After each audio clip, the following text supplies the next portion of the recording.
प्यारे बच्चों, हम लोगों ने एक परिशिष्ट के रूप में मौर्योत्तरकालीन राजनीतिक व्यवस्था, आर्थिक व्यवस्था और सामाजिक व्यवस्था की चर्चा कर चुके हैं। अब हम लोग बात करते हैं मौर्योत्तरकालीन धर्म की। ब्राह्मण धर्म, बौद्ध धर्म, जैन धर्म जैसे शास्त्र विरोधी धार्मिक संप्रदायों के भीषण प्रहारों ने वैदिक प्रथाओं एवं ब्राह्मणों की प्रतिष्ठा एवं प्रभुत्व को काफ़ी आघात पहुंचाया था। वैदिक देवताओं के स्थान पर नवीन देव वर्ग का उदय होता है इस समय, जिनमें ब्रह्मा, विष्णु, महेश की त्रिमूर्ति बहुत प्रसिद्ध है। ब्रह्मा का रूप सृष्टिकर्ता के रूप में आता है, विष्णु का पालनकर्ता के रूप में और शिव का संहर्ता के रूप में पूजन प्रारंभ होता है। लोग भक्ति पर आधारित मूर्ति पूजा की ओर आकृष्ट होते हैं। मौर्योत्तर काल में सभी धर्मों में एक प्रकार की होड़ लग गई कि वे किस प्रकार विदेशी शासकों का समर्थन प्राप्त कर उनका समावेशन धर्म में कर लें। विदेशी शासकों से मतलब इंडो बैक्ट्रियन, शाक, पार्थियन और कुषाण से है। वैष्णव धर्म ने भी अन्य धर्मों की भांति अपने द्वार विदेशियों के लिए खोल दिया। मनुस्मृति में कहा गया कि यवन, शक, पहलव आदि जातियां पवित्र धार्मिक संस्कारों तथा ब्राह्मणों की अवहेलना के कारण ही धीरे धीरे शूद्रों की श्रेणी में गिर गई है। भागवत पुराण में कहा गया कि ये जातियां विष्णु पूजन से पवित्र हो जाती हैं। मौर्योत्तर कालीन विदेशी शासकों ने वैष्णव एवं शैव देवताओं का समर्थन किया। इंडो बैक्ट्रियन शासक एंटियल साइट्स के राजदूत हेलियोडोरस ने वासुदेव के सम्मान में वेशनगर में गरुड़ ध्वज का निर्माण कराया था, आप सबको पता है। महाक्षत्रप सोंडास के समय में एक अभिलेख में भागवत वासुदेव के मंदिर के द्वार एवं वेदिकाओं के निर्माण का उल्लेख प्राप्त होता है। हुइस्क की एक स्वर्ण मुद्रा पर एक देवता अपने हाथ में चक्र और दूसरे में ऊर्ध्वलिंग लिए चित्रित किया गया है, जिससे अनुमान किया गया है कि यह समन्वित देवता हरिहर की प्रतिमा अर्थात हरि, विष्णु एवं हर अर्थात शिव के संयुक्त रूप का पूर्व रूप है। बौद्ध धर्म की अगर बात करें तो कुछ विदेशी शासकों ने बौद्ध धर्म को अपना लिया, जिससे उनका भारतीय समाज में समावेशन आसान हो गया। हिंद यवन शासकों ने अपने सिक्कों पर बौद्ध चिन्ह अंकित करवाए। कुषाण शासकों ने बौद्ध प्रतिष्ठान को बहुत सारा धन दिया। कनिष्क के समय 98 ईस्वी में चौथी बौद्ध संगीत का या महासंगीत का आयोजन हुआ और इस महासंगीत में बौद्ध धर्म औपचारिक रूप से हीनयान एवं महायान में बट जाता है। महायान के उदय ने बुद्ध की मूर्ति पूजा को बढ़ावा दिया। अब इस प्रारंभिक बौद्ध नीति को देखा जाए तो भिक्षु भिक्षुणियों की अपनी समस्त इहलौकिक वस्तुओं का परित्याग कर देना चाहिए, ऐसा इनका स्पष्ट प्रमाण प्राप्त होता है। जैन धर्म में अगर देखें तो बौद्ध धर्म की ही भांति जैन धर्म में भी परिवर्तन आया। प्रथम सदी ईस्वी के आसपास जैन धर्म में भी विभाजन हो गया। जैन धर्म रूढ़िवादी संप्रदाय, दिगंबर संप्रदाय, उदारवादी संप्रदाय, श्वेतांबर संप्रदाय इत्यादि कहलाया। बौद्ध धर्म की तरह ही जैन धर्म में भी मूर्ति पूजा का विकास हुआ। अगर मौर्योत्तर कालीन कला की बात करें तो मौर्य कला एवं मौर्योत्तर कला के बीच मुख्य अंतर यह था कि मौर्य कला मुख्यतः राजकीय कला थे और उसे राजकीय संरक्षण प्राप्त था, जबकि मौर्योत्तर कला मुख्यतः लोक कला थी और उसे लोक संरक्षण प्राप्त था। मौर्य कला के नमूनों को सभी तरफ से गढ़ा गया था और सभी तरफ से दर्शनीय अर्थात देखने योग्य था, जबकि मौर्योत्तर कला मुख्यतः बौद्ध कला, उभारदार कला थी, जिसे इस तरह से गढ़ा गया था कि वह सिर्फ सामने से दर्शनीय था। मौर्य कला का स्वरूप एकांगी या एकात्मक था, जबकि मौर्योत्तर कला का स्वरूप कथात्मक या विवरणात्मक था। मौर्य कला में जानवरों को प्रमुखता प्राप्त थी, जबकि मौर्योत्तर काल में आदमियों को प्रमुखता दी गई थी। मौर्योत्तरकालीन कला का अगर संक्षिप्त विवरण देखें तो इस तरह से है कि वास्तुकला, मौर्योत्तर काल में कला का मुख्यतः आधार बौद्ध धर्म ही था। इस काल के कला अवशेष स्तूपों, चैत्यों एवं विहारों के रूप में आज भी विद्यमान है। पर्वतों में खोदी गई गुफाएं या गुफा चैत्य एवं विहारों के रूप में प्रयुक्त होती थी। अगर हम लोग स्तूप की बात करें तो अशोक कालीन सांची एवं भरहुत के मुख्य स्तूपों का आकार बढ़ाया गया। इनमें पत्थर के बाड़ तथा द्वार मार्गों का निर्माण किया गया और उभारदार उत्कीर्णों एवं अभिलेखों से इनको सुसज्जित किया गया।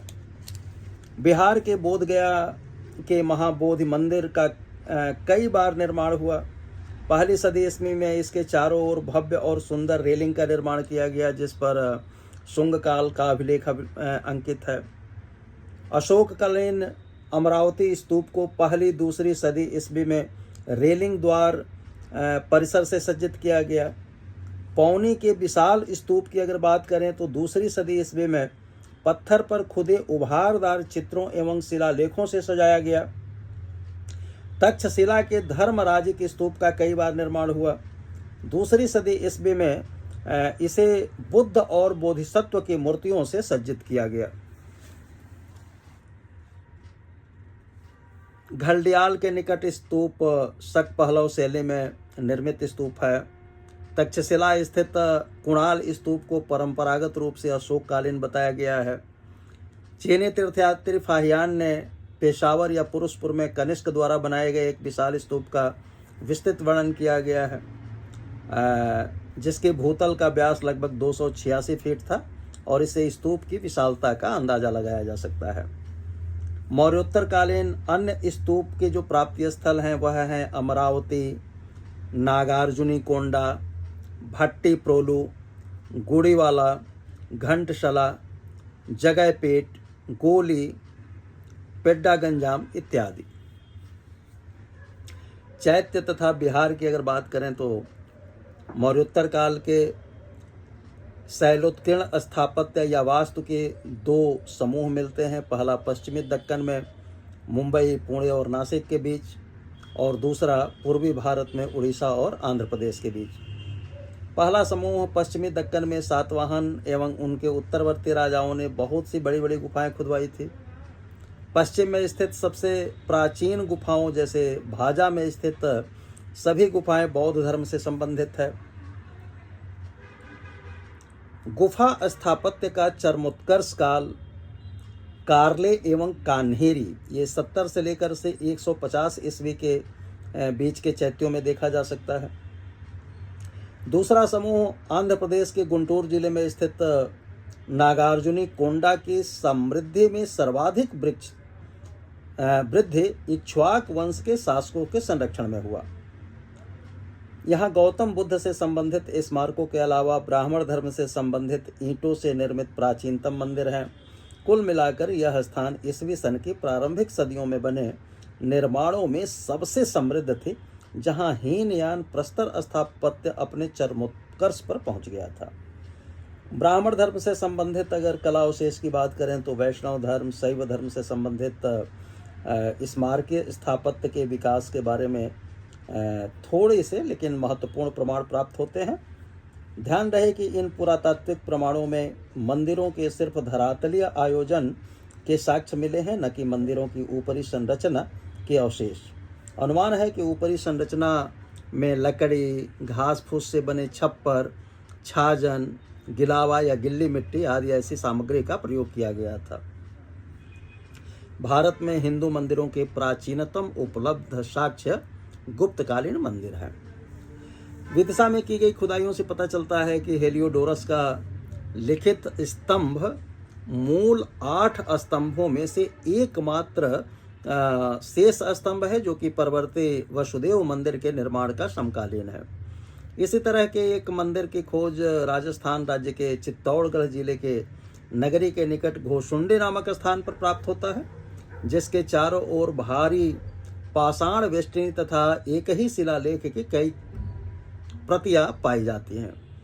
वसुदेव और संकर्षण को समर्पित नारायण परिसर के चारों ओर प्रस्तर की दीवार स्वयं द्वारा बनाए गए होने का दावा करता है। मथुरा में पहली सदी के दौरान निर्मित ब्राह्मण धर्म से संबंधित मूर्तियां पाई जाती हैं। अब तक अज्ञात मंदिरों की ओर इशारा करती है। इसी तरह आंध्र प्रदेश के चित्तूर जिले में गुड्डीमल गांव में स्थित परशुरामेश्वर मंदिर दूसरी या पहली सदी ईस्वी पूर्व के दौरान बनाया गया था। यह मंदिर अब तक का ज्ञात वास्तविक शिव मंदिरों में सबसे प्राचीनतम मंदिर है। इस मंदिर में छत विहीन ऊपरी संरचना मिलती है। मूर्तिकला की अगर बात करें तो मौर्योत्तर काल के दौरान मूर्तिकला की 3 शैलियों का विकास हुआ: अमरावती शैली, गांधार शैली और मथुरा शैली। इसका हम लोग पूर्व में विस्तार से चर्चा कर चुके हैं। मौर्योत्तर कालीन अगर साहित्य की बात करें तो मौर्योत्तर काल में साहित्य रचना में संस्कृत, पाली एवं प्राकृत भाषा का प्रयोग हुआ, जिनमें संस्कृत का प्रयोग सबसे अधिक था। संस्कृत को ब्राह्मणों के साथ साथ शासकों ने भी अपनाया। शक शासक रुद्रदामन का जूनागढ़ अभिलेख संस्कृत काव्य का अनूठा उदाहरण है। कुषाण साम्राज्य के सुई विहार के अभिलेख में भी संस्कृत का प्रयोग हुआ है। संस्कृत में रचित साहित्य का विवरण कुछ इस तरह से है कि व्याकरण की अगर बात करें तो प्रसिद्ध व्याकरण पतंजलि ने दूसरी सदी ईस्वी के मध्य में महाभाष्य की रचना की, जो पाणिनि के प्रसिद्ध व्याकरण ग्रंथ अष्टाध्यायी की टीका है। सातवाहन शासक हाल के दरबारी सर्ववर्मन के कातंक व्याकरण की रचना करते हैं। काव्य की अगर बात करें तो मौर्योत्तर काल में रामायण महाभारत का विस्तार हुआ।